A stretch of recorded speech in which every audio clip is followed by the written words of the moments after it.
Assalamu alaikum everyone. Welcome to another video. This is about calculus, differentiation and integration for AS level and this is also useful for add math students. This is also useful for some university students, right? Those who have calculus in their coursework. So this video is a basic introduction for calculus, primarily for differentiation. Calculus है क्या? Calculus is a branch of math that deals with the rate of change that is gradient, right? And about the accumulation and area under the curve, right? अब ये जो rate of change है, this rate of change is a very useful concept in many fields. For example हम जानते हैं कि velocity time graph है, तो इसमें जो ग्रेडियंट है किसी भी लाइन का वो रिप्रेजेंट करती है एक्सेलरेशन को, राइट? इसी तरह से किसी भी ग्राफ में जो ग्रेडियंट होता है वो किसी ना किसी क्वांटिटी को रिप्रेजेंट करता है. So if we want to understand any graph, right, any graph, so we basically try to understand what the gradient says about the graph, right?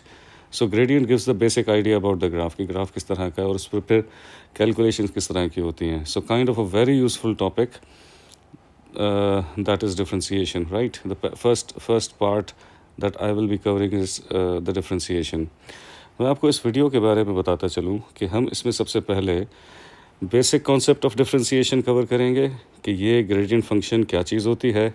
Idea of limit Cambridge A level में क्या है, right? अक्सर students इस idea of limit पे बहुत confuse होते हैं, तो वो हम देखेंगे कि क्या है, क्या फॉर्मूलाज इंक्लूड हुए हैं आपके सिलेबस में, क्या नोटेशंस इस्तेमाल हुई हैं सिलेबस में, और फिर हम सीखेंगे कि डिफरेंशिएशन कैसे यूज़फुल होती है इन कॉन्सेप्ट्स में कि ग्रेडियंट कैसे निकाल सकते हैं, टेंजेंट की इक्वेशन, नॉर्मल की equation, increasing and decreasing function क्या होते हैं, रिलेटेड रेट ऑफ चेंज क्या होते हैं, और फिर इन रेट ऑफ चेंज को प्रैक्टिकली अप्लाई करेंगे. फर्स्ट एंड सेकंड डेरिवेटिव्स निकालना सीखेंगे. स्टेशनरी पॉइंट क्या होता है वो देखेंगे, किस तरह का होता है वो देखेंगे. And then will be use the information about the stationary points and sketching graphs, right? And finally we will apply this all course outline to solve some past papers कि हमारे पास सवाल इसमें किस तरह का बनता है. अच्छा, this video is more about more than just a video. अगर आप लोग अपने साथ एक कॉपी, पेंसिल और कैलकुलेटर लेकर बैठें तो मैं ड्यूरिंग द वीडियो आपको बताता चलूँगा कि कहाँ पे आपको वीडियो पॉज करनी है और साथ साथ कुछ क्वेश्चंस को ट्राई करना है, राइट? तो by the end of the video you will be able to solve some questions independently if you will follow the guidelines properly, right? So let's start. हम अपना काम पहला स्टार्ट करते हैं और वो है basic concept of differentiation. Idea ये है कि हम सब लोगों ने कोऑर्डिनेट ज्योमेट्री में एक बात पढ़ी है कि ग्रेडियंट इस तरह से कैलकुलेट होता है, y2 minus y1 upon x2 minus x1. This y2 minus y1 is the change in y. This x2 minus x1 is the change in x. And when we divide these two changes, this is called the rate of change, right? This is called the rate of change. अब problem ये है कि this rate of change यानी कि gradient valid है straight line के लिए सिर्फ, right? This is valid for straight line only, right? This is written only, right? So अब अगर स्ट्रेट लाइन नहीं है, फॉर एग्जांपल आपके सामने है एक कर्व. अब इस कर्व का ग्रेडियंट क्या होगा? देन द आंसर इज़ कि अगर मैं इस पॉइंट पर इसका ग्रेडियंट कैलकुलेट करना चाहूँगा तो इस पॉइंट पे जो टेंजेंट बनेगा वो इस पॉइंट पर इस कर्व का ग्रेडियंट होगा. तो इसका मतलब है कि यहाँ पे तो बहुत सारे पॉइंट्स हो सकते हैं, तो जितने पॉइंट्स होंगे हम उतने टेंजेंट्स बनाएंगे और फिर उनके ग्रेडियंट्स कैलकुलेट करेंगे, तो इस तरह से ग्रेडियंट हमारे सामने आता है. तो जो डिफरेंशिएशन हम पढ़ते हैं, हम इसमें एक ऐसा फंक्शन बना लेते हैं कि जिसमें सिर्फ अब x की एक वैल्यू पुट की जाए तो वो आपको इस पॉइंट पे जो टेंजेंट बना है उसका ग्रेडियंट दे दे। सो ये जो dy बाई डी एक्स जो हम निकालना सीखेंगे, this is called the gradient function. इस ग्रेडियंट फंक्शन का काम ये होता है कि it gives you the gradient of tangent. अब सवाल ये पैदा होता है कि ये जो ग्रेडियंट फंक्शन है, ये ग्रेडियंट ऑफ टेंजेंट क्यों देता है? यहाँ पे आता है आपका आइडिया ऑफ लिमिट, जो आपके सिलेबस का हिस्सा है और इस पर क्वेश्चन भी आता है एग्ज़ाम में। हम इस बात को समझने की कोशिश करेंगे कि ये ग्रेडियंट फंक्शन है क्या, और ये gradient function gradient of tangent क्यों देता है, राइट? अच्छा, ये जो डी बाई डी एक्स आपके सामने आया है, ये डिफरेंशियल ऑपरेटर कहलाता है। This is called differential operator, right? जैसे 2 मल्टीप्लाई बाई 2 इज़ 4, तो ये मल्टीप्लाई क्या है? ये मल्टीप्लाई मल्टीप्लिकेशन ऑपरेटर है ना। इसी तरह से जब हम डिफरेंशिएशन परफॉर्म करते हैं तो ये डी बाई डी एक्स जो लगा हुआ होता है, इट रिप्रेजेंट्स कि ये डिफरेंशियल ऑपरेटर है। ठीक है, तो हम अपनी कहानी को आगे बढ़ाते हैं। अब आपके सामने एक कर्व है जो मैंने यहाँ पे लिखा है, जो ड्रॉ किया है, स्केच किया है, y is equals to x square. This is the equation of the curve. आप जानते हैं कि ये एक पैराबोला है और कुछ इस तरह का होता है जैसे स्केच हुआ है। अब इस पे कुछ पॉइंट्स मौजूद हैं। हम अपना आइडिया ऑफ लिमिट समझने वाले हैं। देखिए जी, अगर मैं आपसे कहूँ कि आप ग्रेडियंट कैलकुलेट कीजिए एक कॉर्ड ए बी का। इस A B is a chord, right? इस कॉर्ड का ग्रेडियंट अगर मैं आपसे कहूँ कि कैलकुलेट कीजिए, तो आप अप्लाई करेंगे formula y2 minus y1। For example this is x1 y1 and this is x2 y2। सो इस पे अगर आप ग्रेडियंट का फॉर्मूला अप्लाई करेंगे तो यू विल फाइंड आउट कि y2 minus y1 and x2 minus x1 कुछ इस तरह से होगा। ये जो 16 माइनस 4 करते हैं आप, 16 माइनस 4 करते हैं, this gives you this y2 minus y1, right? And divided by x2 minus x1, यानी कि ये जो 4 माइनस 2 किया गया है, ये x2 माइनस x1 है, and this horizontal difference is called x2 minus x1, right? So हमने कैलकुलेट किया, आंसर आ गया 6। अब मैं एक काम करता हूँ, मैं आपके सामने बनाता जाता हूँ। फॉर एग्जांपल ए से स्टार्ट किया आपने और आप बी पर आए, आपने इस कॉर्ड का ग्रेडियंट कैलकुलेट कर लिया, राइट? अब हम इसको ऐसे भी कर लेते हैं कि ये लाइन ऐसे आई, y2 minus y1 and this is x2 minus x1, right? This is x2 minus x1, right? And this is y2 minus y1। तो आंसर आ गया जी 6। अब इसी तरह से आप ग्रेडियंट ऑफ ए सी अगर कैलकुलेट करें, तो ग्रेडियंट ऑफ ए सी अगर कैलकुलेट करें तो ये y2 माइनस y1 हो जाएगा and this is x2 minus x1, right? और जिसका आंसर आ गया 5, राइट? इसी तरह से फिर आप ए डी का ग्रेडियंट कैलकुलेट करें, तो ए डी आपने कैलकुलेट किया, right? So A D calculate किया, तो अब ये जो है आपका इतना हो गया जी x2 माइनस x1, राइट? पहले ये x2 माइनस x1 था, अब ये x2 माइनस x1 हो गया।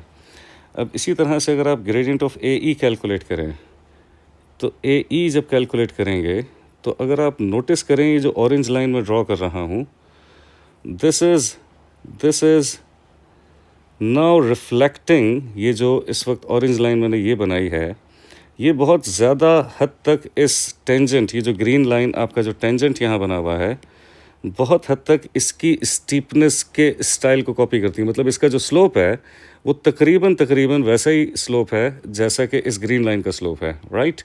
यानी कि टेंजेंट का स्लोप है।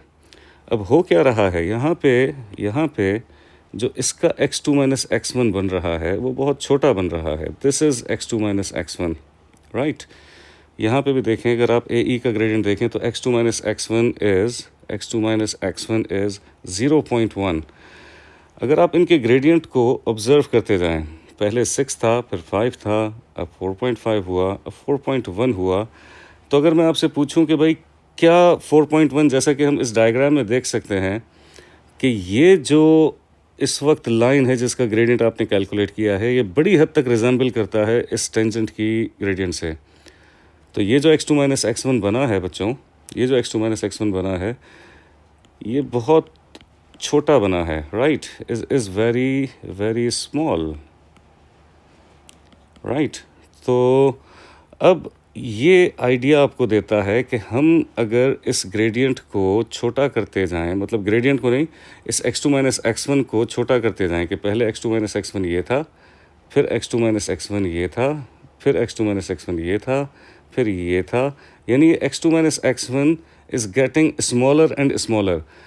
ये जितना छोटा होता चला जाएगा, ये कॉर्ड का जो ग्रेडियंट है ये करीब होता जाएगा इस टेंजेंट के ग्रेडियंट के, राइट। इस आइडिया को समझें तो हम कहेंगे कि gradient of tangent at this point A is these values suggest कि ये 4 पे आके रुक जाएगा, क्योंकि पहले 1 का डिफरेंस आया, फिर 0.5 का डिफरेंस आया, फिर 0.4 का डिफरेंस आया, तो मतलब this is will somehow come to 4, right. तो एक नियरेस्ट आंसर जो होना चाहिए, एक अप्रॉक्सीमेट आंसर जो होना चाहिए, वो ये 4 होना चाहिए। तो ये आइडिया है असल में लिमिट का। हम क्या करते हैं, हम इसमें आइडिया ऑफ लिमिट ये है कि x2 minus x1 is so small that it approaches to zero, right. So ये लिमिट हम एक तरह से अप्लाई कर देते हैं कि x2 माइनस x1 अगर अप्रोचेस टू ज़ीरो हो जाए तो ये जो ग्रेडियंट आ रहा है ये बहुत करीब हो जाता है ग्रेडियंट ऑफ टेंजेंट के। इस बात को अगर मैं आपको अलजेब्रिकली समझाऊं तो वो कुछ ऐसा होगा, लेकिन मैं आपको एक बात बताता चलूं कि मैं सिर्फ इसका आइडिया दे रहा हूं। ये जो प्रूव आपके सामने मैंने लिखा है, it is not the part of your syllabus. लेकिन ये जहाँ पे जो चीज़ मैं समझाना चाहता हूँ आपको, ये उसकी बेस्ट एक्सप्लेनेशन है कि ये डेरिवेटिव्स के फार्मूलाज बने कैसे और ये ग्रेडियंट ऑफ टेंजेंट निकला कैसे। अब ज़रा इस बात को समझें। मैं एक जनरल पॉइंट अगर लेता हूँ x, y, और एक पॉइंट यहाँ लेता हूँ कि x में भी कुछ चेंज आया और y में भी कुछ चेंज आया, तो this equation was y is equals to x square. अगर मैं इसमें ये वाला पॉइंट सब्स्टिट्यूट कर दूं कि y में कुछ चेंज आया, change in y, and x में भी कुछ चेंज आया, चेंज इन x, तो फिर एक काम ये कर सकते हैं कि y को आप उस तरफ ले जाएं तो ये माइनस y हो जाएगा। और फिर आप एक काम करें कि इस चेंज इन y को, ये जो इक्वेशन आपके सामने है, इसको डिवाइड कर दीजिए चेंज इन x से, और ये a plus b whole square का फॉर्मूला है, तो this is a square plus 2ab plus b square से एक्सपेंड कर दीजिए। ये y क्योंकि x स्क्वायर था तो आपने इसकी जगह x स्क्वायर रख दिया, so this x square cancels each other, और इन दोनों में से अगर नोटिस करें तो चेंज इन x कॉमन निकल रहा है, तो अंदर बचेगा जी 2x plus change in x। तो फर्दर मोर ये होगा कि चेंज इन x डिवाइड कर देगा और ये चीज़ आपके सामने आ जाएगी, यानी कि change in y upon change in x जो कि एक्चुअली ग्रेडियंट है वो इसके बराबर आ गया। अब ग्रेडियंट ऑफ टेंजेंट मैंने आपको समझाया कि उस वक्त बनेगा कि जब ये चेंज इन x की लिमिट ज़ीरो हो जाएगी, मतलब इट अप्रोचेस टू ज़ीरो हो जाए। सो अगर मैं इस चेंज इन x की जगह ज़ीरो पुट कर दूं तो 2x में प्लस ज़ीरो होने का मतलब कुछ नहीं, तो बचा 2x। इसलिए मैं कहूँगा कि y is equals to x square जो था, इसमें जब चेंज इन x को ज़ीरो पुट कर दिया गया, इसकी लिमिट ज़ीरो कर दी गई, तो आंसर आ गया 2x। तो ये जो चीज़ आपके सामने बनी है ये इसका ग्रेडियंट फंक्शन है, और ये जो चीज़ है जिसमें आपने चेंज इन x को ज़ीरो पुट किया है ये कहलाता है dy बाई dx। तो अब आपको समझ आया होगा कि असल में चेंज इन x को ज़ीरो पुट कर देने का मतलब ये होता है कि आपने ग्रेडियंट ऑफ टेंजेंट निकालना है, राइट। तो ये एक फार्मूला हमारे पास डेवलप हो गया। अब इसमें हम जो भी x की वैल्यू पुट करेंगे उसके हिसाब से ग्रेडियंट ऑफ टेंजेंट हमें मिल जाएगा इस ग्राफ पे। फॉर एग्जांपल यहाँ पे जो ये पॉइंट था, ये जो ग्रीन टेंजेंट बना हुआ था आपके सामने, ये जो ग्रीन कलर का टेंजेंट आपके सामने बना हुआ था एट पॉइंट ए, तो इसमें इक्वेशन थी y is equals to x square, और इसका ग्रेडियंट फंक्शन आपने भी देखा कि वो बन गया था 2x। अब इस x की जगह अगर मैं ये 2 पुट कर देता हूँ तो 2 multiply by 2, the answer is 4। हमारी न्यूमेरिकल कैलकुलेशन ने भी यही सजेस्ट किया था कि इसका ग्रेडियंट 4 हो जाएगा। तो अब आपको समझ आ गया होगा कि आइडिया ऑफ लिमिट क्या है। ये जो change in y upon change in x हमने बनाया ऐसे कि चेंज इन एक्स को 0 पुट कर दिया, तो this is called gradient function dy by D x, right. मैं दोबारा कहूँगा कि ये प्रूव आपके सिलेबस का हिस्सा नहीं है, ये कहलाता है बाय डेफिनेशन या बाय फर्स्ट प्रिंसिपल, कि बेसिक डेफिनेशन जो होती है आपके डेरिवेटिव की, जिसको फर्स्ट प्रिंसिपल मेथड कहते हैं या एब इनिशियो मेथड कहते हैं, राइट। तो वो आपके बेसिकली सिलेबस का हिस्सा नहीं है, लेकिन ये बेसिक आइडिया है। और इस बेसिक आइडिया को कैम्ब्रिज कैसे असेस करती है उसमें ये अलजेब्रिक प्रूफ रिक्वायर्ड नहीं होता, ये सिर्फ आप लोगों के लिए कॉन्सेप्ट क्लियर करने के लिए मैंने एक्सप्लेन किया। यहाँ पे सवाल इसका कुछ इस तरह से डेवलप होता है, जैसे आपके सामने मई जून 24 पेपर 1 क्वेश्चन 4 आपके सामने ये चीज़ डेवलप हुई हुई है। अगर आप ये सवाल एक दफ़ा वीडियो पॉज करके ज़रा पढ़ लें तो बेहतर है।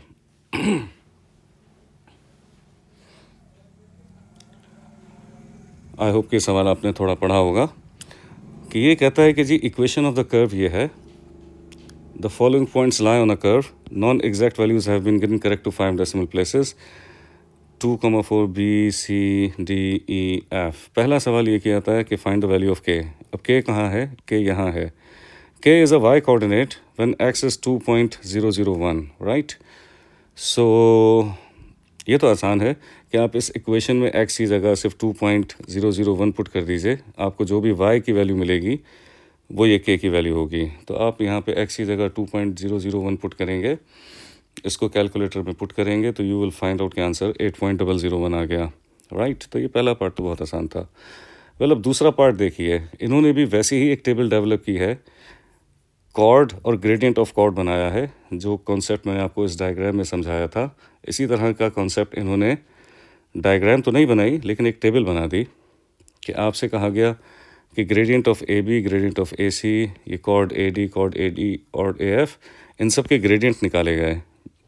4 ग्रेडियंट तो इन्होंने लिख दिए, एक ग्रेडियंट आपसे पूछा है कि बताएं कॉर्ड ए ई का ग्रेडियंट क्या होगा। तो आप जानते हैं कि A is a point 2,4, E is a point this, और आपसे इसका ग्रेडियंट पूछा जा रहा है तो आप इसको x1 y1 समझ लीजिए, इसको x2 y2 समझ लीजिए। तो y2 minus y1 divided by x2 minus x1, ये आपने अप्लाई किया, इसका ग्रेडियंट कैलकुलेट कर लिया, जो कि क्या आ गया 6.3556। तो 6.3566, राइट, ये ग्रेडियंट आ गया।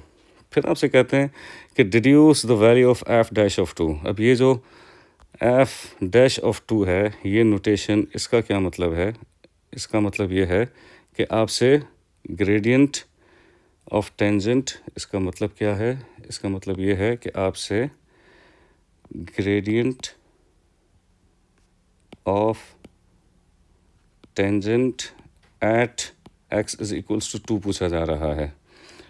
तो अब हम इसको वैसे ही ऑब्जर्व करेंगे जैसे हमने ऊपर कॉर्ड्स के ग्रेडियंट को ऑब्जर्व किया था कि जब a से f तक का ग्रेडियंट है वो 7.2 है, ए ई का ग्रेडियंट है तो ये है, ए डी का ग्रेडियंट ये है, ए सी का ग्रेडियंट 6.25 है, ये 6.26 था, ये 6.25 है। तो इसका मतलब ये हुआ कि ग्रेडियंट ऑफ ए जो होगा वो अप्रोच करेगा 6.2 तक, क्योंकि सोचिए कि इस ए एफ में x3 था, x2 माइनस x1, 3 माइनस 2 1 था। ए ई के ग्रेडियंट में 2.1 माइनस 2 यानी 0.1 था। चेंज इन x जो था, चेंज इन x जो था वो सिर्फ 0.1 था। यहाँ पे 2.01 में से जब 2 माइनस करेंगे, 2.01 में से जब 2 माइनस करेंगे तो चेंज इन x जो है वो 0.01 हो जाएगा। इसमें से जब ये माइनस करेंगे तो चेंज इन x 0.001 हो जाएगा। तो जो ए बी का ग्रेडियंट है उसमें चेंज इन x 0.0001 हो जाएगा। दैट इज़ वेरी स्मॉल, यानी कि हम कह सकते हैं कि ये बहुत छोटा हो चुका है। तो जो ए बी का ग्रेडियंट है 6.25, it is considered to be the gradient of tangent at x is equals to 2. This is the idea of limit that is assessed in Cambridge exams in ASP1, Pure Math 1, right? अब इसी तरह से ये जो आपने इस concept को समझा, यानी कि इस तरह के सवालों में करना क्या है, करना सिर्फ ये है कि ग्रेडियंट ऑफ कॉर्ड्स को ऑब्जर्व करना है और उनके ग्रेडियंट x2 - x1 देखने हैं कि कैसे कैसे कम होते जा रहे हैं, और ये जो ग्रेडियंट ऑफ ए बी है इसके ऊपर आके आपको gradient of the tangent at A forecast करना है कि क्या होगा। अगर ये कॉन्सेप्ट समझ में आया है तो आप एक काम करें, वीडियो को पॉज करें और इस क्वेश्चन को, ये मई जून 21 में यही आइडिया ऑफ लिमिट असेस हुआ है, इसको कोशिश करें कि खुद से सॉल्व कीजिए। अगर तो आपने वीडियो पॉज करके इसको सॉल्व करने की कोशिश की है तो वेरी गुड, नहीं की है, अगर की है तो फिर ये सोल्यूशन आपके सामने है, इससे आप अपना मामला वेरीफाई कर सकते हैं, राइट। इसका सोल्यूशन मैंने आप लोगों के लिए किया हुआ है टू सेव टाइम, कि हम छोटी वीडियो में, मतलब बहुत ज़्यादा टाइम ना लगे, कम ड्यूरेशन में ज़्यादा से ज़्यादा कॉन्सेप्ट्स को कवर करें। तो अगर ये आपने क्वेश्चन कर लिया तो ठीक, नहीं किया तो एक दफ़ा इसकी एक्सप्लेनेशन समझ लीजिए कि के आपसे पहले निकालने की बात कर रहा था और के यहाँ पे x की वैल्यू 2 है तो y k है, तो आपने इस इक्वेशन में x की जगह पे 2 को प्लेस करना है, तो आपका आंसर ये आ जाना चाहिए। फिर आपसे ग्रेडियंट ऑफ ए ई पूछा जा रहा है, तो ए ये पॉइंट है, ई ये पॉइंट है, तो इन दोनों पे आपने y2 - y1 upon x2 - x1 apply किया, तो ये ग्रेडियंट ऑफ ए ई आ गया। फिर आपसे gradient of B E C E और डी ई निकलवाया गया, तो वो आपने gradient of B E C E D E यही y2 - y1 upon x2 - x1 करके अप्लाई कर लिया। अब आप यहाँ पे देखें तो एट ई ये अप्रोचेस टू पॉइंट ई हो रहा है, राइट। सब कॉमन, इन सब में कॉमन क्या है, ए E B E C E D ई, यानी कि ई के करीब आ रहे हैं। और अगर आप डी से ई तक का x2 - x1 देखें तो 3 - 2.999, ये बहुत छोटी वैल्यू बन रही है, तो इसका मतलब है कि ग्रेडियंट एट ई जो होना चाहिए वो इसके ऊपर होना चाहिए। अगर मैं इसको राउंड ऑफ कर दूं टू 1 डेसिमल प्लेस, तो यहाँ से कैरी आया ये 10 हो जाएगा, कैरी आएगा 10 हो जाएगा, और फिर ये फाइनली 2.3 इनफैक्ट 4 zeros हो जाएंगे, राइट। तो gradient of tangent at E should be 2, right. So ये हो गया आपका idea of limit, right. Idea of limit, जो बेसिक इंट्रोडक्शन हो गया आपका डिफरेंशिएशन का और ग्रेडियंट फंक्शन का। अब आपने इस डिस्कशन में एक बात तो समझ ली कि एक फार्मूला हमारे सामने आया डिफरेंशिएशन का, और वो ये कि y = x पावर n जब होता है तो हम क्या करते हैं, हम ये करते हैं कि जी ये जो पावर थी y = x² फंक्शन था, इसको जब डिफरेंशिएट किया गया तो आंसर आपका 2x आया। तो इसमें ये हमने यहाँ पे ऑब्ज़र्व किया था, इसमें प्रूफ किया था, राइट। हमने इसमें प्रूफ किया था, तो यहाँ पे हमने ऑब्ज़र्व कर लिया था कि असल में हो क्या रहा है। हो ये रहा है कि ये जो पावर है ये नीचे आ रही है और इस पावर में -1 हो रहा है। जैसे ये 2 था, ये 2 नीचे आया और मल्टीप्लाई हुआ और इस 2 में -1 हुआ, तो x पावर 1 लिखने की ज़रूरत नहीं होती, दिस इज़ अंडरस्टूड। सो इसका आंसर 2x हो जाता था, राइट। तो इसका एक जनरल रूल अगर हम बना लें तो हुआ ये है इस अलजेब्रिक एक्सप्रेशन में कि पावर नीचे उतरी है और इस पावर में -1 हो गया है। सो फाइनली हमारे सामने एक फार्मूला है। इस फार्मूला को लगाने के लिए कुछ बातें जहन में रखना ज़रूरी हैं कि इस x के साथ कोई दूसरा फंक्शन मल्टीप्लाई नहीं कर रहा, एक बात। दूसरा ये कि x डिनोमिनेटर में है, न्यूमरेटर में है और इसका डिनोमिनेटर 1 है, राइट। मतलब इससे, इस x से ना कोई x मल्टीप्लाई कर रहा है ना कोई x डिवाइड कर रहा है। ये एक इम्पॉर्टेंट बात है, आगे चल के आपको रियलाइज़ होगा कि ये कैसे इम्पॉर्टेंट है। फिर आप ये समझें कि अगर कोई कांस्टेंट है तो उसका डेरिवेटिव 0 होता है। ये भी बेसिकली इसी फार्मूला से ड्राइव हुआ है।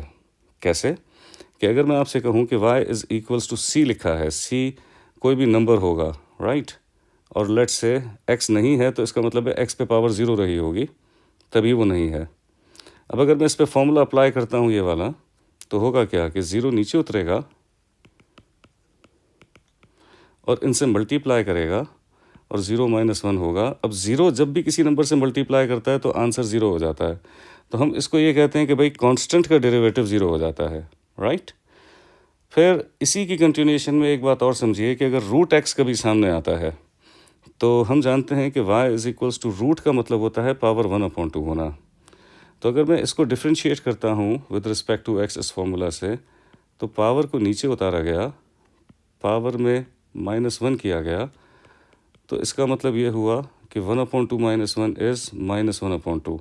अब -1/2 को हम अगर x को नीचे ले आएँ तो इस पर पावर पॉजिटिव 1/2 हो जाएगी और इसको फिर रूट x के तौर पे लिखा जा सकता है।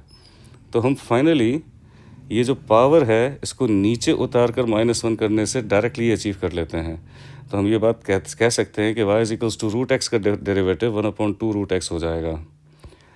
फिर ये एक फार्मूला है जो चेन रूल से ड्राइव हुआ है। चेन रूल हमारी डिस्कशन में आगे चलेगा, लेकिन अगर आप यहाँ पे एट इंस्टेंट इस बात को समझना चाहें कि हमारे सामने एक ऐसी अलजेब्रिक एक्सप्रेशन आ जाए कि जिसमें ब्रैकेट के ऊपर पावर n है, तो हम काम ये करेंगे कि पावर नीचे उतरेगी, पावर में -1 होगा। ये पहला स्टेप। फिर दूसरा स्टेप ये कि बेस का डेरिवेटिव लेंगे और मल्टीप्लाई करेंगे। तो ये चेन रूल हो जाता है आपका डेरिवेटिव का। अभी ऐसा क्यों है ये आगे चल के मैं आपको समझाऊंगा। बहरहाल अब हम करते हैं थोड़ी सी प्रैक्टिस। ये जो फॉर्मूला हमने सीखा है हम इसके हिसाब से करते हैं प्रैक्टिस। अब देखिए आपके सामने एक एक्सप्रेशन है और आपसे कहा जा रहा है कि इसको डिफ्रेंशिएट कीजिए with respect to x. With respect to x मतलब आपको dy/dx कैलकुलेट करना है। तो dy/dx जब आप डिफ्रेंशिएट करेंगे विद रिस्पेक्ट टू एक्स तो ये 2 नीचे उतरेगी और इस 2 में आप -1 करेंगे। इसमें x के ऊपर पावर कुछ नहीं है तो मतलब 1 है, तो 1 नीचे मल्टीप्लाई करेगी और इस 1 में -1 करेंगे, और 1 क्योंकि कांस्टेंट है तो इसका डेरिवेटिव 0 हो जाएगा। सो फाइनली आपका आंसर 3 × 2 6 और x के ऊपर पावर 1, 4 मल्टीप्लाई बाय 1 इज़ 4। अब x पे पावर 0, x पे पावर 0 का मतलब ये 1 हो जाएगा, तो इसका मतलब इसको ना भी लिखूं तो खैर है। सो 6x + 4 is the derivative of the above equation. तो ये dy/dx आ गया। इसी तरह से अगर ये सवाल है तो इसको डिफ्रेंशिएट करने के लिए पहले इस x का न्यूमरेटर में होना ज़रूरी है। जैसा मैंने आपको कहा था कि यहाँ पे इसका डिनोमिनेटर 1 है, यानी x न्यूमरेटर में है। यहाँ पे ये x डिनोमिनेटर में था तो इसको ऊपर न्यूमरेटर में लेकर आए। अब इसको डिफ्रेंशिएट हम कर सकते हैं। तो अगर इसको हम डिफ्रेंशिएट करें तो इसमें पावर 1 है, 1 आके 4 से मल्टीप्लाई करेगा, इस 1 में -1 करेंगे, ये -1 है x के ऊपर पावर, राइट। तो ये आकर 2 से मल्टीप्लाई करेगा और इस पावर में -1 करेंगे, तो ये 4 1 ज़ा 4, x power 0 and this is +-2 and x raised to the power -2। अब x पावर 0 क्योंकि 1 हो जाता है तो इसको 4 लिख सकते हैं, और पावर -2 है तो इसको ऐसे लिख सकते हैं, राइट। अब आप वीडियो पॉज कीजिए और इस इक्वेशन को खुद से डिफ्रेंशिएट कीजिए।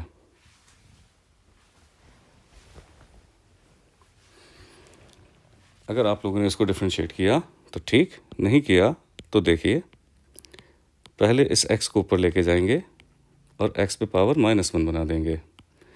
अब इसको डिफ्रेंशिएट करेंगे। जब डिफ्रेंशिएट करेंगे तो y को dy/dx लिखेंगे, ये पावर नीचे उतरी, पावर में -1 किया, पावर नीचे उतरी, पावर में -1 किया, और 2 क्योंकि कांस्टेंट है तो इसका डेरिवेटिव 0। तो 5 2 = 10, x -4 x raised to the power -2, और इसको चाहें तो 10x - 4/x² लिख सकते हैं। You can also try this by pausing the video, and if not, so let me do that for you. तो dy/dx, इस 3x को डिफ्रेंशिएट करेंगे तब आपको समझ आ गया कि इसको 3 लिख सकते हैं। 2√x, अब आपको बताया था 2 का तो खैर हम ऐसे ही लिख देंगे।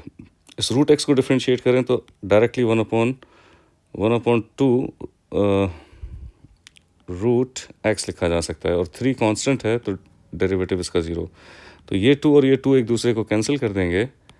सो 3 + 1/√x। आई होप ये बात सबको समझ आई होगी, लेकिन जो डिफ्रेंसिएशन पहली दफ़ा देख रहे हैं उनको मैं बताता चलूँ कि तो 1 था, 1 नीचे उतरा और x 1 - 1 होगा तो पावर 0 हो जाएगी, तो x पावर 0 क्योंकि 1 हो जाता है, तो 3x का डेरिवेटिव 3 लिखेंगे। और √x में भी मैंने आपको अभी समझाया कि √x का मतलब x पावर 1/2 है, तो 1/2 अगर नीचे उतारें और इस 1/2 में -1 करें तो 1/2 x⁻⁻² हो जाएगा, 1/2 √x हो जाएगा, राइट। सो ऐसे। अब आप वीडियो को पॉज कीजिए और इस क्वेश्चन को दोबारा आप लोग खुद से ट्राई कीजिए।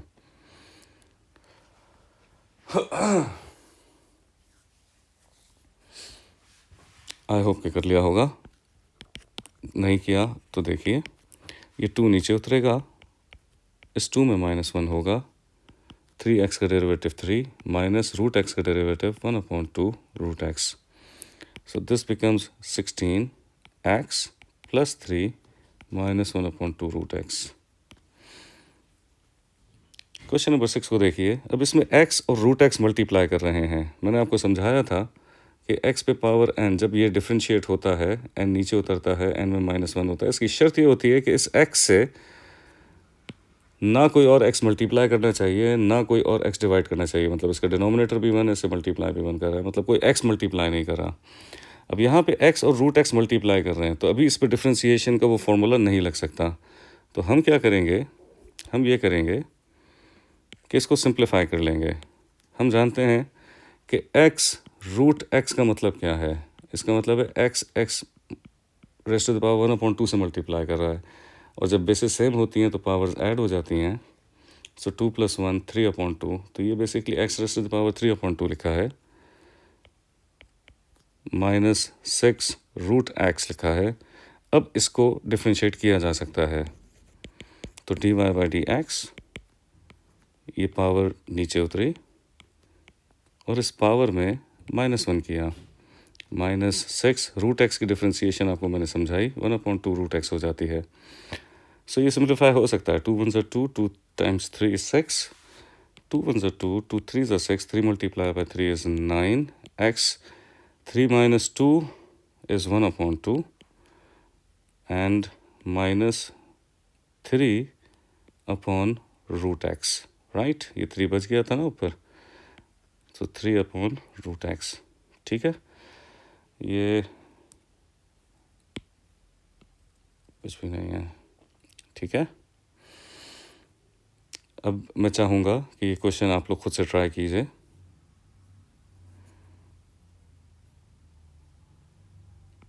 जिन्होंने ट्राई कर लिया ठीक, नहीं कर सके तो ये देखिए, पहले हम इसको एड्रेस करेंगे। इसका मतलब है कि बेसिस सेम है तो पावर्स ऐड हो जाएंगी। हम सिंगल x बनाएंगे, 2 × 2 = 4 + 1, ये 5/2 हो जाएगा। सो हम इसको लिख सकते हैं कि ये 4x raise to the power 5/2 -6, इस √x को डिनोमिनेटर से न्यूमरेटर में ले जाना ज़रूरी, तो x raise to the power ये -1/2 हो जाएगा। अब इसको डिफ्रेंशिएट किया जा सकता है, तो dy/dx 4, ये 5/2 आपने नीचे उतारा, इस 5/2 में -1 किया, -6 अपनी जगह पे, पावर को नीचे उतारा, पावर में -1 किया। सो 2 × 1 = 2, 2 × 2 = 4 and 2 × 5 = 10, x 5 - 2 is 3/2, 2 × 1 = 2, 2 × 3 = 6, तो plus -, +3, x raise to the power 2 - 1 is -3/2। ये इसका आंसर हो गया। एक और एग्जांपल देखिए। मैंने आपको दोबारा पहले बताया था, मैं दोबारा बता देता हूँ कि x पावर n जब पावर नीचे उतरती है और पावर में -1 करते हैं, तो मैंने कहा था इस x से कोई x डिवाइड नहीं करना चाहिए। अब अगर आप देखें तो इस एग्जांपल में 2x² + 4x से x डिवाइड हो रहा है। तो अब इसको डिफ्रेंशिएट करने के लिए हम क्या करेंगे, हम ये कहेंगे कि भाई ये x असल में 2x² के नीचे भी है और ये x के नीचे भी है, और इसको सिंप्लीफाई कर लें तो 2x² जब x से डिवाइड होगा तो 2x हो जाएगा, यहाँ x और x कैंसिल हो जाएगा तो ये 4 हो जाएगा। अब इसको डिफ्रेंशिएट कर सकते हैं, 2x का डेरिवेटिव 2 और 4 क्योंकि कांस्टेंट है तो उसका derivative 0। In a very same way मैं चाहूँगा कि आप इस क्वेश्चन को खुद से ट्राई कीजिए। कर लिया है तो ठीक, नहीं तो यहाँ देखिए, हम कहेंगे कि 3x² के नीचे भी रूट एक्स मौजूद है। रूट एक्स का मतलब x⁻1/2 मौजूद है। ये x के नीचे भी मौजूद है और ये -1 के नीचे भी मौजूद है। हम ये डिनोमिनेटर से न्यूमरेटर में अगर इसको ले जाएं तो हम जानते हैं कि पावर सब्ट्रैक्ट होती हैं।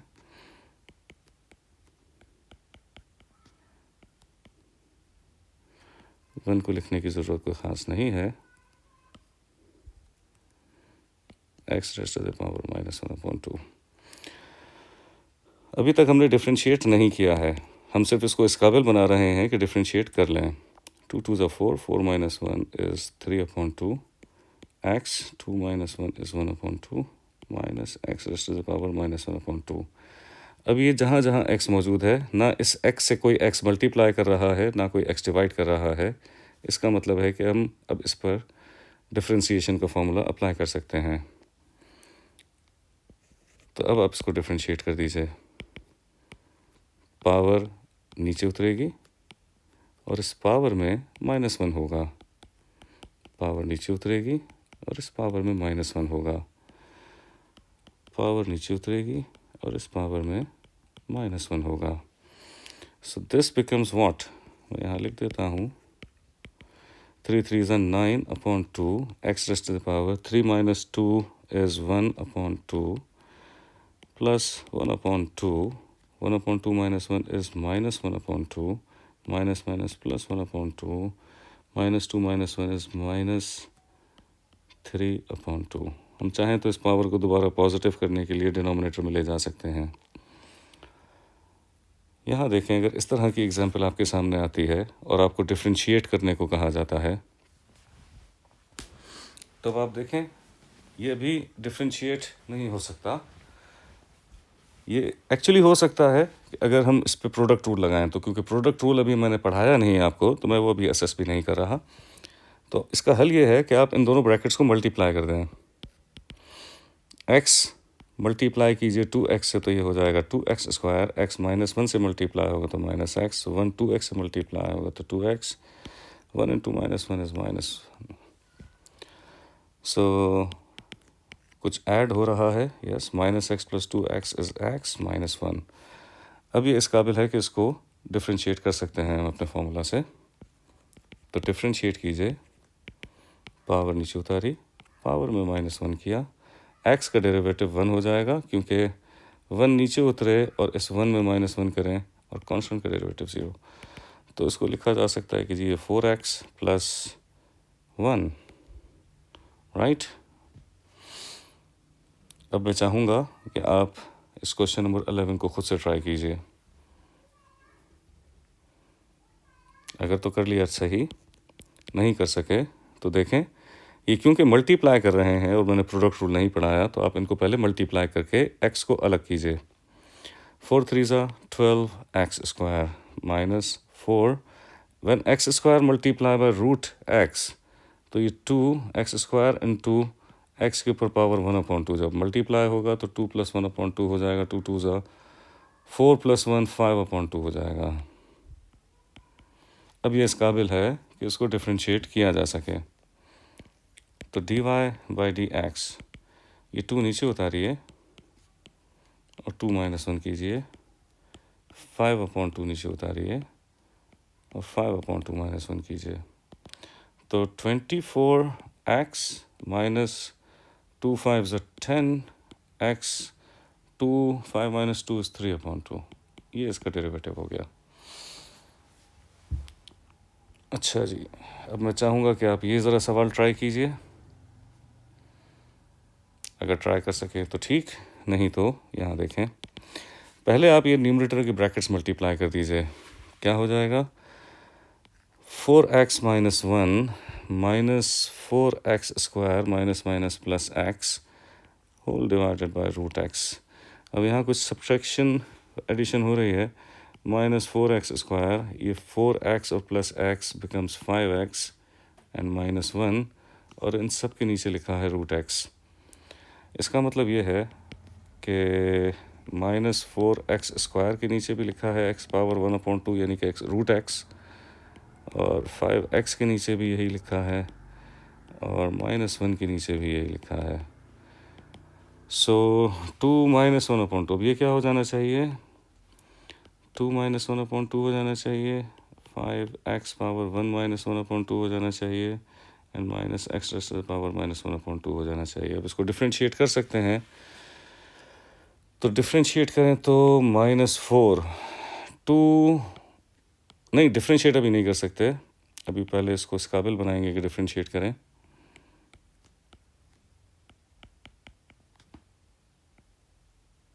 अच्छा, ये लिख लिया था हमने, सॉरी।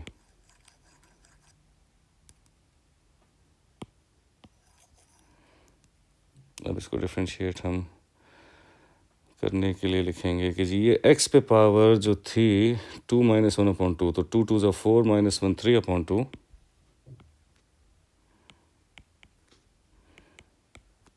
x 2 - 1 यानी कि 1/2, x -1/2। अब इसमें क्योंकि x अकेला हो गया, अकेले से मुराद ये कि इस x से अब ना कोई x मल्टीप्लाई कर रहा है, ना कोई x डिवाइड कर रहा है। इसका मतलब है कि ये डिफ्रेंशिएट किया जा सकता है। तो अब आप इसको डिफ्रेंशिएट कर दीजिए। डिफ्रेंशिएट कैसे करते हैं कि पावर जो भी है नीचे उतरेगी और इस पावर में -1 किया जाएगा, पावर नीचे उतरेगी और इस पावर में -1 किया जाएगा, पावर नीचे उतरेगी और इस पावर में -1 किया जाएगा। सो 2 1 2, 2 2 4, minus plus minus 2 3 6, x 3 - 2 is 1/2, ये 5/2 ही लिख दिया जाना चाहिए, और 1/2 - 1 is -1/2, minus minus plus 1/2, and x -2 - 1 is -3/2। Right, I hope कि ये कैलकुलेशन आपको समझ आई होगी।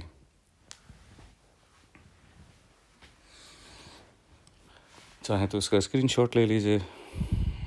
अब देखिए, अब नोटेशन ये भी हो सकती है, जैसे देखें ये जो y था, जब डिफ्रेंशिएट करते थे तो dy/dx लिखा जाता था। हम जानते हैं कि y को f(x) लिख सकते हैं, तो जब f(x) को डिफ्रेंशिएट करेंगे तो इसको f'(x) लिखा जाएगा। इसका मतलब है कि अगर आपसे ये कहा जाता है कि find the value of f'(x), इसका मतलब है कि आपसे डिफ्रेंशिएट करने को कहा जा रहा है। तो हम इसको ऐसे लिखेंगे कि जी f(x) 6x - 3x⁻⁻1, इसको डिफ्रेंशिएट किया तो 6x का डेरिवेटिव 6, यहाँ पावर नीचे उतारेंगे तो ये -3 जो है, अब मैं डायरेक्ट कर रहा हूँ, +3 हो जाएगा और x⁻⁻2 हो जाएगा। हमसे कहा जा रहा है कि इसको find the value of f'(x) eight the given value of x, मतलब ये f'(x) निकालने के बाद इसमें x की जगह ये 1 पुट कर दिया जाए, मतलब जो गिवन वैल्यू है, तो इस x की जगह आप 1 पुट कर देंगे। अब 1 के ऊपर तो कोई भी पावर हो वो तो 1 ही रहता है, तो 6 + 3 9 इज़ द फाइनल आंसर। और अब आप जानते हैं कि इस 9 का मतलब क्या है। इसका 9 का मतलब ये है कि ये ग्रेडियंट ऑफ टेंजेंट है at x is equals to 1। Right, अब मैं चाहूँगा कि इस क्वेश्चन को आप लोग खुद से ट्राई कीजिए।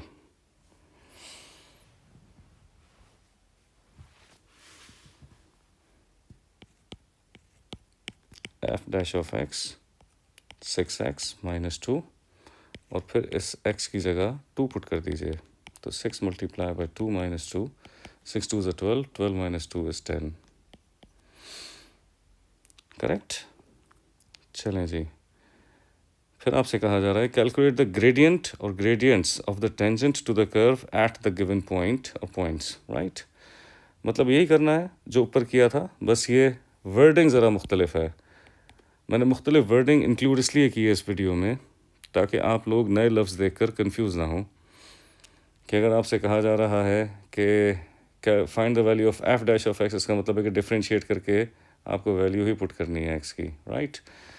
यहाँ पे अगर इस तरह से कहा जा रहा है कि calculate the gradients of tangents, तो आपको पता है कि ग्रेडियंट ऑफ टेंजेंट का मतलब भी असल में dy/dx ही निकालना है, राइट। सो ये आपके सामने सवाल है। इसको ग्रेडियंट ऑफ टेंजेंट निकालने का मतलब इसको डिफरेंशिएट करना है,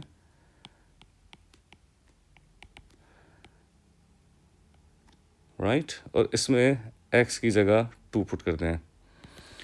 तो बहरहाल 4 2 ज़ा 8 और x माइनस 6 ये लिखा है, तो अब इस x की जगह अगर 2 पुट कर देंगे तो 8 2 ज़ा 16, 16 माइनस 6 इज़ 10। मैं चाहूँगा कि आप ये सवाल ज़रा ट्राई कीजिए खुद से। पहले इसको इस काबिल बनाते हैं कि डिफरेंशिएट किया जा सके। 6x जो है वो 6 के नीचे भी है और इस 4x के नीचे भी है। इसका मतलब 6x raise to the power -1 और x कैंसल्स ईच अदर, तो ये 4। अब इसको डिफरेंशिएट कीजिए तो dy/dx this becomes -6x raise to the power -2 and -4 का कांस्टेंट है तो derivative 0। So this dy/dx at x is equals to -2 is -6। x की जगह -2 पुट करना है आपको। तो ये जो x पे पावर -2 था, इसको मैं डिनोमिनेटर में ले जाऊँ तो +2 हो जाएगा, और -2 पे स्क्वायर आने का मतलब ये +4, और इसका आंसर 2 2 ज़ा 4 2 3 ज़ा 6 तो -3/2। अब ये सवाल देखें, थोड़ा सा मुख्तलिफ है। यहाँ असल में y की वैल्यू दी हुई है। अब मैं अगर इसको डिफरेंशिएट करता हूँ dy/dx, तो इसका आंसर 2x - 2 तो आएगा, लेकिन मुझे x की वैल्यू चाहिए इसका dy/dx निकालने के लिए, लेकिन मुझे y गिवन है, तो कोई प्रॉब्लम नहीं है। हम इसको ओरिजिनल इक्वेशन में y की जगह पुट करेंगे तो इसके हिसाब से x क्या होना चाहिए वो इक्वेशन हमें बता देगी। तो y की जगह -1 अगर पुट कर दिया जाए, so this is -1 is equals to x square -2x, so x square -2x plus 1 is equals to 0। और अगर आप देखें तो इसकी मिडिल टर्म ब्रेक हो रही है, और ये सोचा जाए तो x square -x plus 1, x common निकालिए तो x -1 कॉमन निकालिए तो x -1, ये x -1 square is equals to 0 हो जाएगा, that gives you x is equals to 1। तो यहाँ dy/dx में आप x की जगह 1 पुट कर दीजिए, तो यहाँ ग्रेडियंट 2 - 2 0 हो गया, राइट। चलें जी, एक और सवाल देखें। Calculate the gradients of the curve at the point where it crosses the given line. मतलब हमसे ग्रेडियंट ऑफ द कर्व मांगा जा रहा है, मतलब dy/dx मांगा जा रहा है उस पॉइंट पर जहाँ क्रॉस करता है वो गिवन लाइन।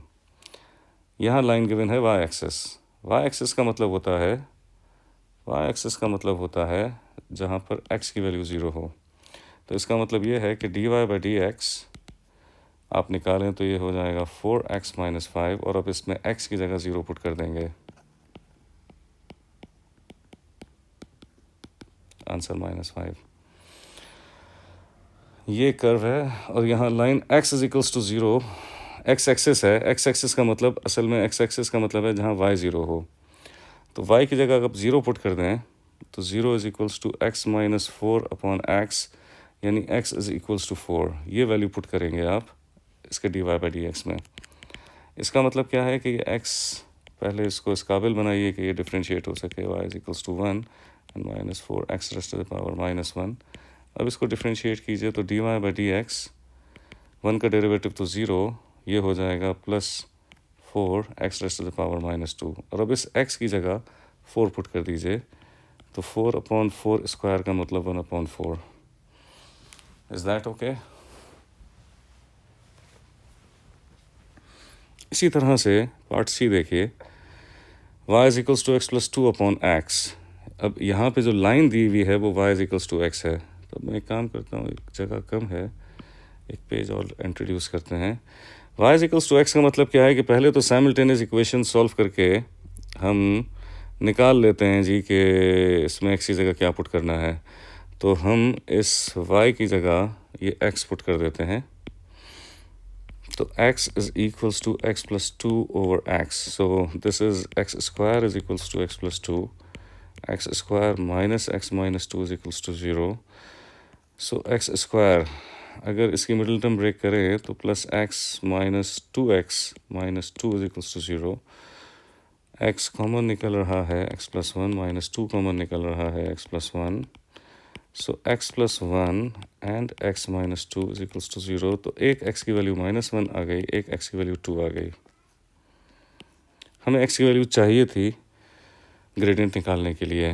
अब इसको डिफ्रेंशिएट करते हैं. इस इक्वेशन को मैं दोबारा यहाँ लिखता हूँ.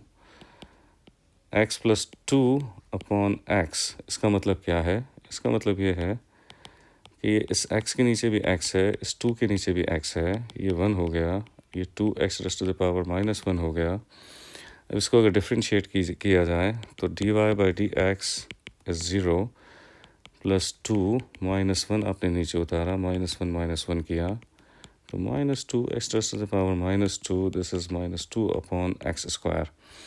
और अब आप कहें कि जब x is equals to minus 1 था तो dy by D x at x is equals to minus 1. तो माइनस 2 अपॉन माइनस 1 का स्क्वायर वही होता है, तो ये माइनस 2 आंसर हो जाएगा. और dy by D x at x is equals to दूसरी वैल्यू क्या थी 2. तो माइनस 2 अपॉन एक्स की जगह 2 पुट कर दें यानी कि 2 स्क्वायर, तो ये माइनस 1 अपॉन 2 आंसर आ जाएगा. सो ये दो आपके पास ग्रेडियंट ऑफ टेंजेंट आ गए. The next is chain rule. So chain rule को फिर अब अगली वीडियो तक रखते हैं. हमने बेसिक डिफ्रेंसिएशन क्या होती है और डिफ्रेंसिएशन की कैसे जाए ये पहला लेक्चर कवर कर लिया. राइट. सो अगला काम हम फिर अगली वीडियो में देखते हैं. आई होप कि ये बेसिक आइडिया आपको समझ आया होगा और पसंद आया होगा. ठीक है, तो this is all for this video. Take care. अल्लाह हाफिज़.